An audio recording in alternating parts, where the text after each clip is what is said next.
Hey guys, and welcome to another episode of the Top Producers Nation podcast. This, of course, is the podcast that is made to help agents become top producers in their desired market. We also want to help brokers and team leaders encourage and develop as many top producers as they can in their organizations as well. All you have to do is go to topproducersnation.com to see all the online resources, the community, the different platform that we have in place to help you with those things. And we would love to grab a call with you at some time if you're somebody who would love to talk more about how to become a top producer in your desired market so that we can help support you in doing so. On the local level, we are powered by Tampa Bay Real Producers here in our studio on the corner of West Shore and where are we? West Shore and Kennedy, right? Is that where you are, Rob? Where we interview the top 500 producing agents here in the market. We also feature them in our local magazine. And you might recognize our guest today because she's been featured before, actually twice, over the last few years in Tampa Bay Real Producers. That's none other than Leah Herzwurm. Leah is with Compass Realty, a top producer, top 50 producer actually this past year here in the Tampa Bay market, doing over 50 million in one of her best years, over 38 million volume last year, over 50 transactions. Leah, it's good to have you here as a guest. How are you? Thank you for having me. Yeah, no doubt. Excited to have you. We've also had Leah on multiple panels over the years. So Leah has been involved in what we've done here on a local level. Let's start a little bit just with your background for people who might not know much yet about your story. How did you, I know you weren't born in Tampa, so how did you find your way to Tampa and get interested in real estate? Oh, to be honest, when I found out that my husband was going to take a job here, I was like, where is that? Where is Tampa? We always vacationed on the other side of Florida. Small, Leah. I know, but listen, I mean, geography was not my skill, honestly. I don't think I could have been a real estate agent before Google Maps. I'm just going to be honest with you. But yeah, we found out that we were going to move here after college. I married my high school sweetheart. Aww. So I was, my friends like to joke and tell me I was a child bride because I got married at 21. Mm-hmm. So he accepted a job here and I followed shortly after we got married, and I started in advertising in downtown Tampa. Yep. I worked there for about 2 years and didn't love the corporate world. Sitting behind a desk was very depressing. So my husband was like, what about real estate? I think you'd be really good at that. And, I kind of just dove right in. Yeah. And took the test while, did all the things while I was still working full time and said, the worst thing that can happen is, asking myself, what if? I'd rather try and fail than never to have tried at all. Was there anything specific about real estate that appealed to you, or what was it that made you want to go down that road and take the test and get everything behind your back there? I think just being able to meet so many different people. I've always enjoyed, looking at homes and design and that kind of thing. So, and I think it's such a huge decision and a huge step in someone's life. And that's really been special to be a part of. Now, you grew up in Georgia, right? Yes, Augusta. Okay. And was your husband also from Georgia? Sure was. Okay. So two Georgia peaches met up there, and he got a job opportunity, it sounded like, here in Tampa. Now, when did you guys move here? I moved in 2015. He moved in 2014. And you got licensed when? I got licensed in 2016, the end of 2016. Okay. So you were a baby, basically, in the real estate business. And I remember the first time we featured you, I believe it was in our Rising Star category as one of the brand new agents who had a great, solid first year. Yeah. I'd like to revisit that briefly. So if you think back to like when it got started, right, in your first year, do you pinpoint anything specific that you feel like really helped you gain some early momentum? Because you didn't have a lot of network down here. I had none, literally none. Yeah. How do you feel like you got off to a good start? It was a pretty rough start. Here, I was like, had all of these limiting beliefs and who's going to trust me. We were in a teeny tiny apartment, had never even bought our own home. Some imposter syndrome was totally, kicking in. I was probably the youngest person in my office and, was just really scared of how am I going to do this? But, I'm like, I'm going to fake it till St. Pete at the time, right? Which there was a lot of studs in that office that were doing good volume. Yeah. And it was amazing. I think whenever I do anything, I kind of go in 110%. And so starting at Keller Williams was really amazing because they had a program called Ignite, which was meant to kind of ignite your business. Yep. And so I went into the office every single day and took those classes. And one thing that KW St. Pete did is they had top producers within the office teach different classes. So that was really, I think, crucial for me to see, because what I learned is that every single person ran their business differently, and it showed me that there's not just one path to success. Yep. There would be someone who totally killed it cold calling, right? Another person who built their business by door knocking, another person who built their business on the pickleball courts. It showed me that there wasn't one path to success, but ultimately kind of needing different pillars. Like, okay, where is my business going to come from? I kind of looked at it like 4 legs of a chair. So, open houses were huge for me. I did open houses pretty much every single weekend for multiple years for other agents in my office, and then put that on social media. So it was their listing, and then you would go and meet potential buyers and just get connected. Every single weekend, yes. And I wouldn't just... I think a lot of people don't work the open house as much as they can. And so I would really prepare for that open house that weekend and print out flyers. I would door knock. I would walk around the neighborhood, invite all the neighbors to the open house. Yep. It was a lot of pounding the pavement in the beginning because I literally knew no one. You had to get used to a lot of doors slammed in your face and no's, but every no brings you closer to a yes. And so, so I would, invite the neighbors to the open houses and then post on social media. I think I was posting on social media a long time ago before it was the thing to do. I feel like we had you talk about that once on a panel, I remember. Yeah. And were you promoting at that time like the open houses on social media and just started kind of understanding that you can promote certain aspects of these open houses that would resonate and connect with the audience? And do like a lot of behind the scenes. I would go and preview different properties that weren't my own listings and, post little videos on stories, and then that would kind of start conversation sometimes in your DMs.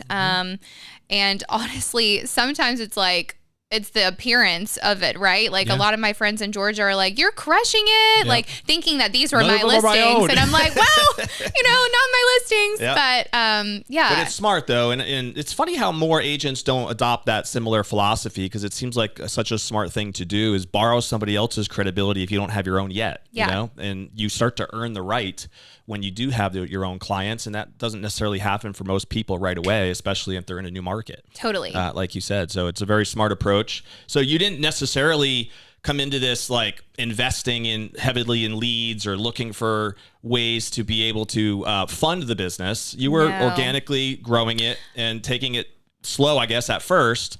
But how long do you think it took you to start to really see some lead flow and some traction?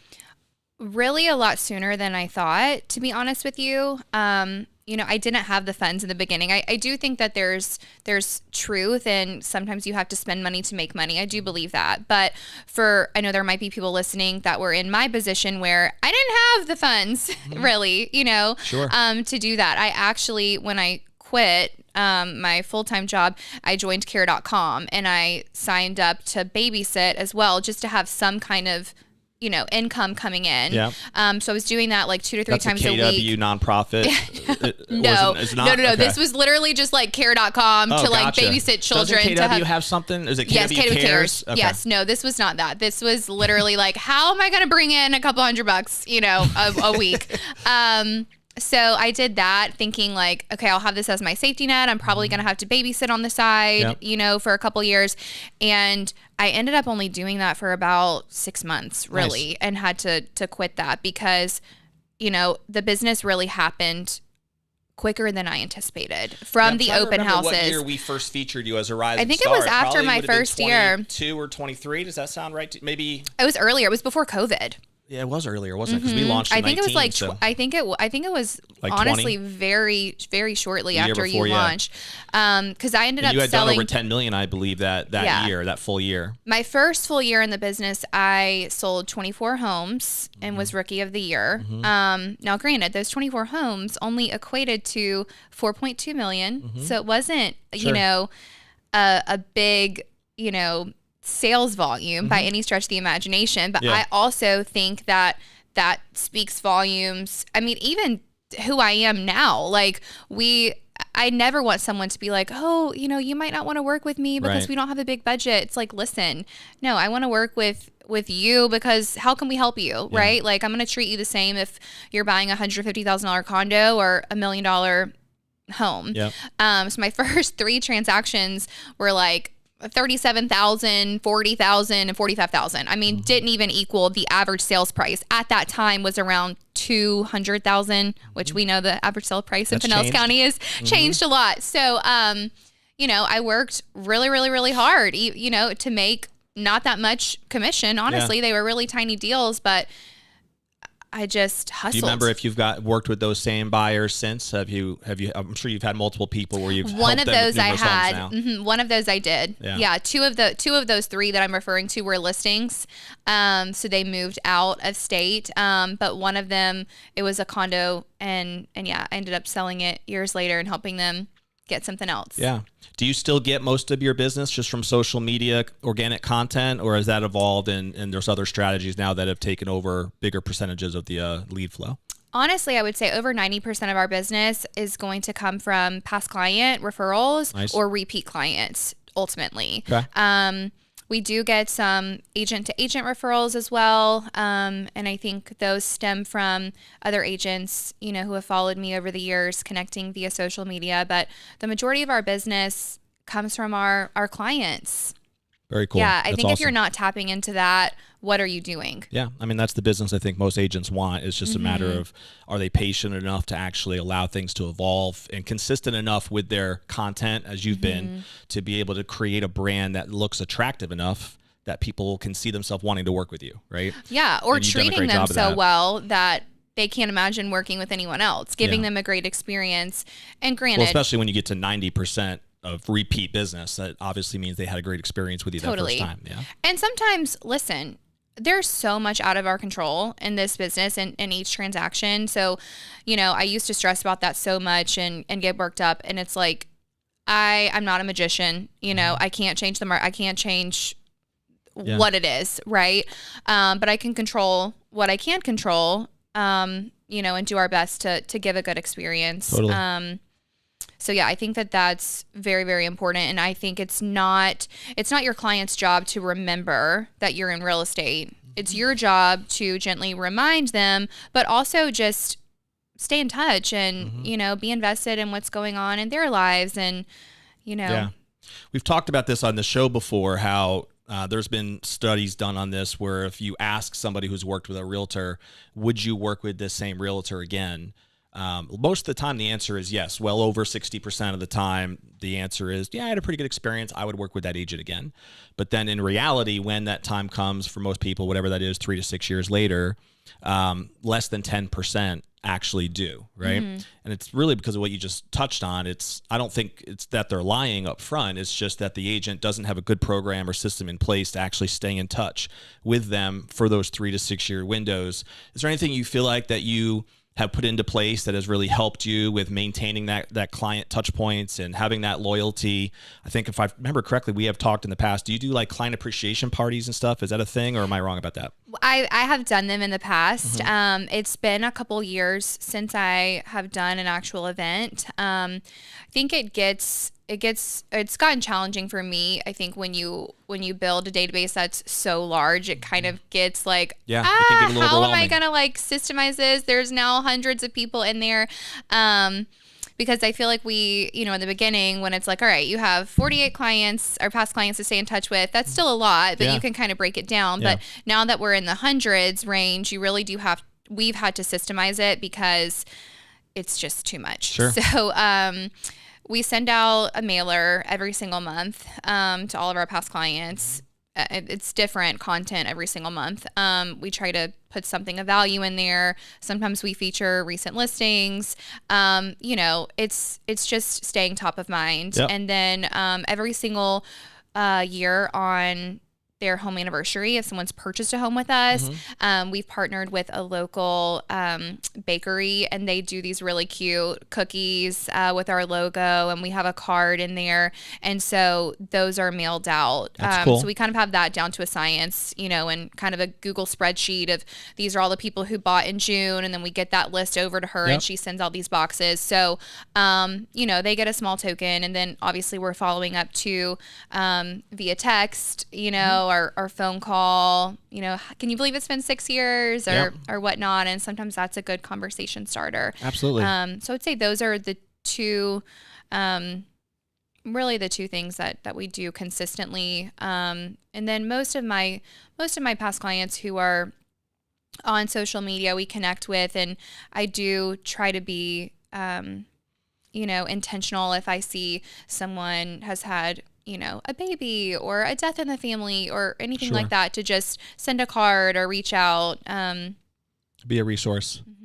Do you have any idea what percentage of your clients you have gotten more than one deal from over the years? Oh, that's a good thing that we should track. It's a lot. Yeah, I was just curious if you had noticed. Yeah, that, I mean, I'm on some clients where this is like our third or fourth deal together. Yeah, and do you work with? Are they all what you would say like retail residential buyers and sellers, or do you also have like an investor pool of clients that actually purchase from investment purposes? Only a couple. Okay. The investment side of things really hasn't been our bread and butter per se. I feel like the investment deals that we've done, typically are still, maybe they start as a residential client and they decide that they want, a beach house or a secondary residence. We do have a couple of contractors, who work with investors to find a home. And a lot of times they'll kind of just buy it on their own, but then they use us to list because they want that marketing and. Yeah, makes sense. Yeah. Is there a specific geographic area that you think you focus in on, or is that not really as big of a focus for you? We're really still heavily all over Pinellas and Hillsborough. Okay. A couple things in Pasco, a couple things in Manatee, but really heavy in Pinellas County. And then I feel like I personally do a lot of deals in Northeast St. Pete, which is where I live. Yep. Which makes sense. Yeah. Is that tied to just you kind of being tied into that community and having a network there? Totally. Makes sense. Yeah. One of the things we kind of preach a lot on a lot of our platforms is we have something called the 4 principles of top producers. And one of those talking points is the idea of clarifying your unique selling proposition. Like, what is it that really makes you different as an agent compared to the 25,000 other licensed agents that are in the market? And how can that be communicated to your existing clients and your prospective clients? Is there anything that comes to mind for you, Leah, that you feel like has been a differentiator for the way that you've approached the business, that you try to communicate it all to your audience? Is there anything that comes to mind? I mean, I personally think people are going to work with who they like. That's at the end of the day, like, tried and true. You're not the best fit for every single person. Yeah. And so I think being really comfortable and confident in who you are and how you do business and setting expectations and boundaries and things like that, your people are going to be drawn to you. I mean, there's sometimes where I go into a listing appointment and there's someone who's completely unrealistic. They want to, list $200,000 more than I think the market. And there are agents who will be like, yes, absolutely. Sign here, press hard. The agents and you know with what? commission breath. It's not going to desperate. sell. Yeah. And I invest a lot of time, a lot of money into my listings. And so I think I am always very honest with all of my clients, even when it's not fun to be honest. And sometimes that has shot me in the foot where they go with another agent, but a lot of times they come back around because they're like, you were right. Should have listened to you from the beginning. Yeah. Can you see this sweet Southern belle having fierce conversations with her with her clients like that? There's actually a great book out there called Fierce Conversations, which came to my mind as you were talking about. Yeah. But it's really true what you're saying. A lot of agents are intimidated because they're desperate to try to take whatever they can get, right? To just get business. And that's easy to do when maybe they're struggling financially or whatever.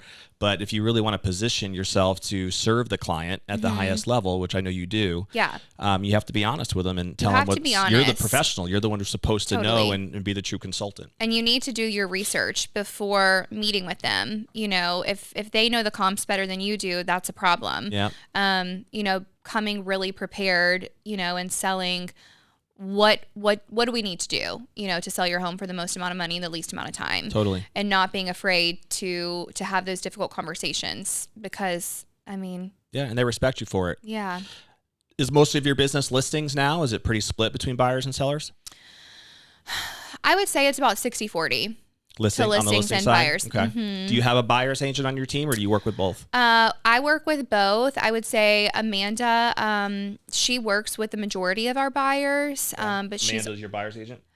She's not specifically a buyer's agent. No, she's a full-time agent. She's on listings and buyers. So I bring her on to a lot of deals with me. Kind of my right hand girl. She's been a huge blessing to me personally, professionally, especially, entering into the era of being a working mom. Yeah, I was just going to bring that up because you have 2 young kids now at home. How has that transition been with figuring out how to do all the things that come with being a mom at home? And I'm sure that's a whole other level of responsibility. Plus, you've still been having a very successful business. Has that created a whole new level of challenge for you, or has it worked out really well? It has. I think it has worked out really, really well, because I think that my definition of success has changed a lot over the years. I think it's really easy to get very competitive in this business, and you can feel really good about what you're doing and then look to your left or look to your right and, I need to do more and run your own race, right? Yeah. And okay, what are your goals for next year? Double it. It always used to be, I want to double my production, and got to a point where it's like, I don't want to double my production. I don't. Sure. I don't want to do this. And it's not about the money. Like time is our greatest asset, right? Totally. And so it was kind of a fluid transition. Amanda had been with me for several years prior to me becoming a mom, and it was a struggle to become a mom. We went through a little over 3 years of infertility and trying to get pregnant, and I think God has a plan in it all. And I was able to kind of really dive in, and I focused on work. A lot. I could never go back to how it was working. Crazy hours and go. Yeah. That's what I was going to ask is the biggest adjustment just strictly having a different schedule and sticking to it and being firmer. And honestly, like sharing the love and sharing truly, like I said, Amanda worked really hard and, showed up on the team and did all the things, and I've brought her onto a ton of stuff with me now, and she's been a huge, huge help in allowing me to have more time at home, and then also having a full-time operations manager. I kind of just had an honest conversation with my husband where it's like, okay, we can pay for a full-time nanny, and I could probably go out and crush it and, do all the things, but I'm never going to get these years back. Yep. And what a blessing to be in a career, you know, where you really can do create your own both. schedule, And so yeah. it's like, I'm not making as much money because, you know, team splits or whatever, and, you know, having these other people in place on the team, but I get to, you know, go on a walk with my kids one day if I want to. Yeah. So, I don't think you'll ever look back and regret it. no, That's for and sure. we still have, you know, we have childcare 4 days a week. So I am still, you know, I'm still working, I'm still out there. But Yeah, not no, it as makes much, sense. not as much. And it's interesting because you're a good inspiration, I hope, and even a model for a lot of women who maybe are wondering about, do I even want to have a family? Because am I willing to, quote unquote, give up my career or give up part of my career or my goals or aspirations on the business side? And you're walking evidence that you don't have to, right? You don't have You to. can still be very successful as far as the business side, but have the priority of having a beautiful family and being able to raise them as you do. And there is a way to balance that both. Totally. And so hopefully that provides that example for other women who might be fearful of making that decision. And honestly, your clients will kind of gravitate towards that, right? I feel like I've worked with a lot of young families and people who get it. And so, I mean, the first 6 months after Graham was born, we don't have any family here. And I was terrified to leave him with anyone. And since most of my business is repeat clients or, you know, people that know me somewhat, they're like, bring him. And so, I mean, both If of you my only kids had a mother-in-law that lived in Augusta, that might want I know. So both of my kids should be on payroll because I've taken them to so many things too. You know, and of course there's going to be clients that I that wouldn't. day might come one day, Leah. We'll see what happens. I wouldn't do that, you know, for someone who did it. I wouldn't bring, but you know, there's a lot of times where I would bring them. You do what you got to do. Totally. And I mean, how many people are going to be like turned off by having two cute kids there for the listing meeting? And I mean, I'm biased. they could welcome I'm them with biased, open but arms. my kids are really cute. We'll have to compare because I have some cute ones myself. But yes, no, I've seen pictures. They are cute. You have a beautiful family for sure. Thank you. So, and your husband is working full time, same role that he had when he first came down here? Yep. Nice. He's in medical device sales. Very cool. Awesome. So, couple things for people, again, who might not have checked out your story yet. What do you guys love to do, personal side, for when you're not working so hard all the time? What are some things that keep you busy, hobbies and interests? We go on walks every single day. I'm a big walker. Go to the park. Love taking the kids. St. Pete's a good area to Yeah, walk. it's a great area. Yeah. If you're ever at Crescent Lake, you probably see us there. We're there once, if not twice a day. We're doing our holiday party actually in December at the Reflection Building over Mirror Lake. Well, I own a unit there. Do you really? I sure do. Well, we will be there. beautiful Hopefully you building. swim by and say hello. Yes, I would Yeah, love to. we're going to be up the rooftop there with the gallery area. So pretty. December 11th, I want to say, is the Okay. date. So we'll have to we'll shoot you an invite for that. Yeah, perfect. No doubt. We're really involved with our church, Radiant, at East St. Pete. So love it there. We try to get a sitter at least once a week to have, you know, adult conversation and go to dinner and do a date night. I think that's important. Yeah, we're friends on Facebook. I've seen some of your traveling experiences and stuff. It seems like you still have made an intentional effort to still travel and get out and have fun and see the world. And so it's cool to see again how you've been able to find that balance between work, pleasure, kids, and all that jazz. It's so beautiful been good. Chaos. Don't be fooled. I know, believe me, I can understand it. Okay, a couple rapid fire questions for you. All right. Okay. Do you have a favorite book, author, seminar that comes to mind that you feel like has made an impact on you personally or professionally? I really, really enjoyed the MREA book. The Millionaire Real Estate. Yeah, that really helped me Gary get Keller? going in the beginning. Yes. What's one thing you feel like you stole from that book that made an impact for you? Anything come to mind? I think really just the pillars kind of that we talked about in the beginning of like figuring out where your business is going to come from. Yep. And sticking to that and not trying to, you know, be a squirrel. It's easy to be a squirrel. Oh, that's working for her. That's working for him. But just being really consistent and, you know. Yeah, that's a common resource. We've had that book come up a bunch of times here on the show. So it's a good recommendation for anybody, especially if you're a newer agent. And you're lead gen too, because you don't have business if you don't have leads. Like you have to consistently be filling that pipeline, because I think that's why agents go like this and like this, because, you know, you get a couple deals, you're super busy with those, and then you forget they close and you're like, oh crap, I don't have anything lined up for the next 3 months because you've been so busy trying to close those deals that you're not having those conversations and being consistent in how you got those in the first place. I think in the book he talks a lot about like leads, listings, and leverage, right? It's like the 3 L's, like the triangle technique that he lays out. So there's a lot of good principles in there for sure. No doubt. And I think the leverage piece is something that I've really put into place in the last couple of years. Especially if you want to buy your time back, which is another great book, by the way, called Buy Your Time Back. Buy Your Time Back. Yeah. Dan Martell is the author's name. Something to check out.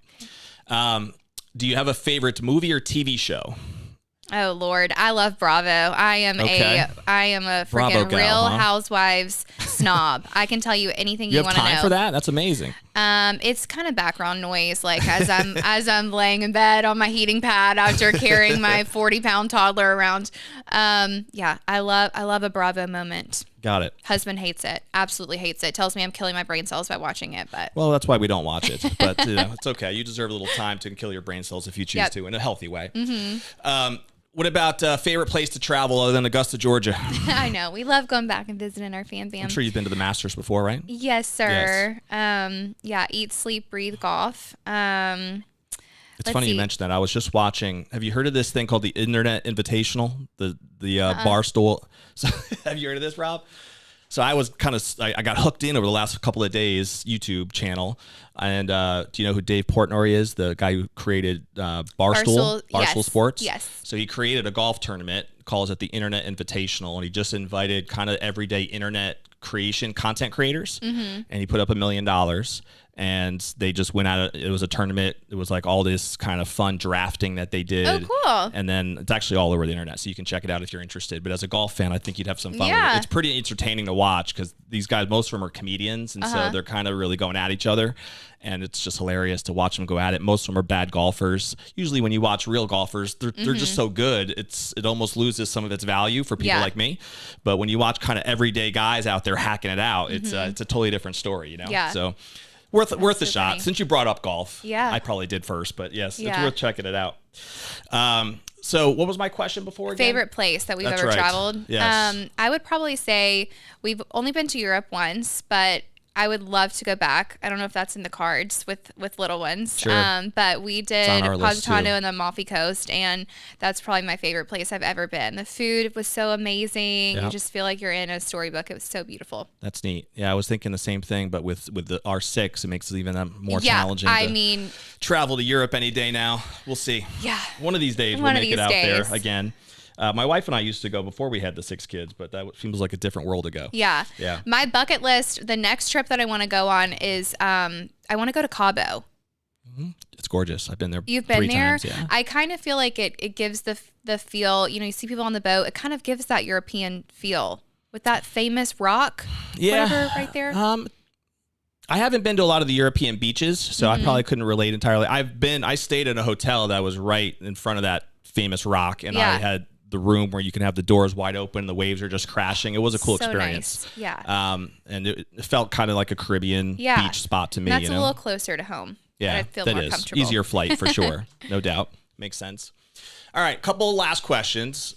We've talked a lot about some of the things you've done to be successful in the business and how it has grown somewhat organically over the years.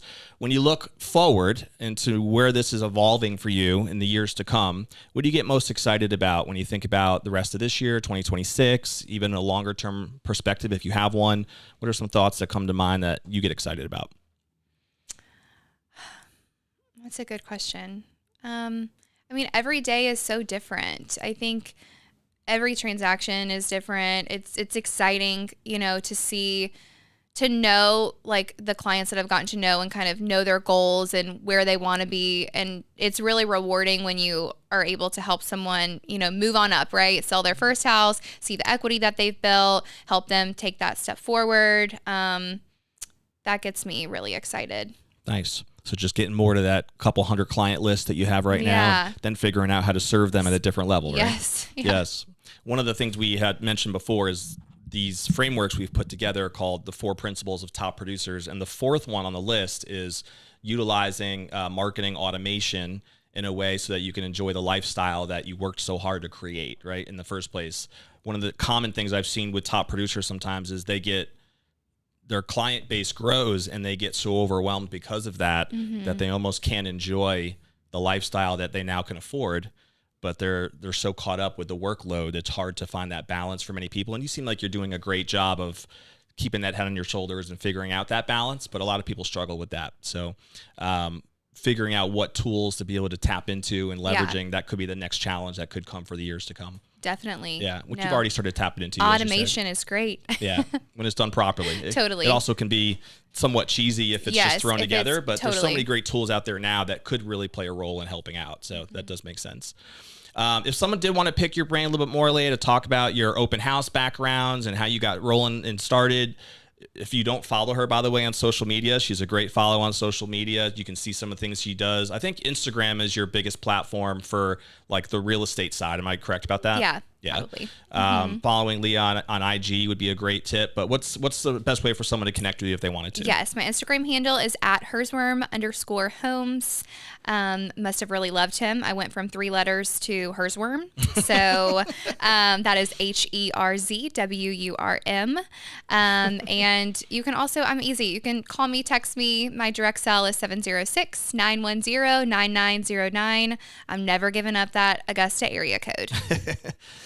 It is an easy last name to remember, though. I mean, it stands out. You know what my right? maiden name was? It would have been really good for real estate. What's that? How would you pronounce this? V-I-A.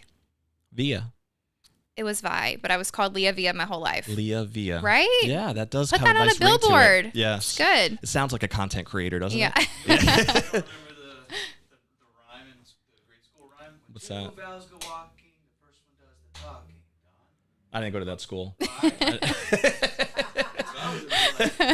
Yeah, no, I missed that rhyme. And I probably was sleeping during that period. Who knows?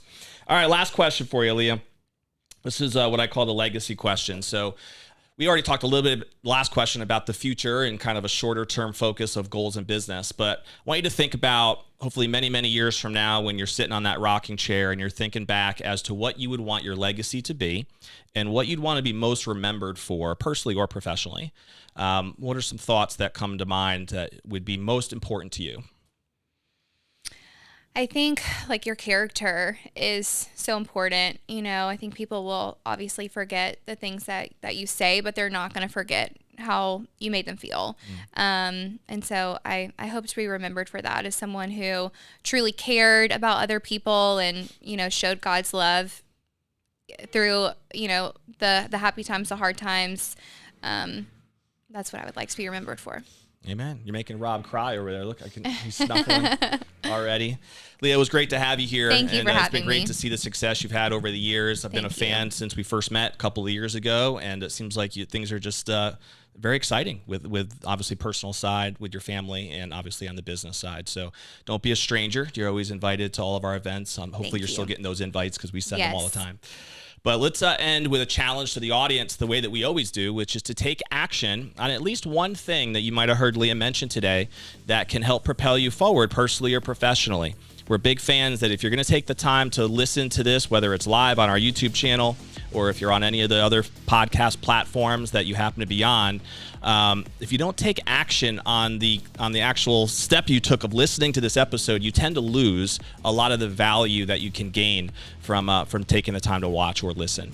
And so what's one thing you could do? It could be as simple as picking up one of the book recommendations that we talked about. Maybe you're a newer agent and you're like, you know what? I need to dive into this open house strategy like Leah did because it obviously worked for her. And it's a great way to borrow somebody else's credibility if you don't yet have that for yourself. Maybe you need to follow someone's social media strategy like Leah's also laid out, and you can follow her on Instagram to see how she does that, because that's also been a huge tool that has helped her build her business, which is now very referral driven, as you heard her mention. So what is one thing? Take action on something. It could just simply be having a conversation with someone like Leah to be able to pick her brain a little bit more about how she has balanced this beautiful family while also having a successful career. And maybe that's something that you're also thinking about or struggling with, and you can talk to someone who's making that work. So whatever it could be, we have plenty of resources with people like Leah, as well as even on our topproducersnation.com platform to help you grow your business as an agent. And we are committed to helping you be a top producer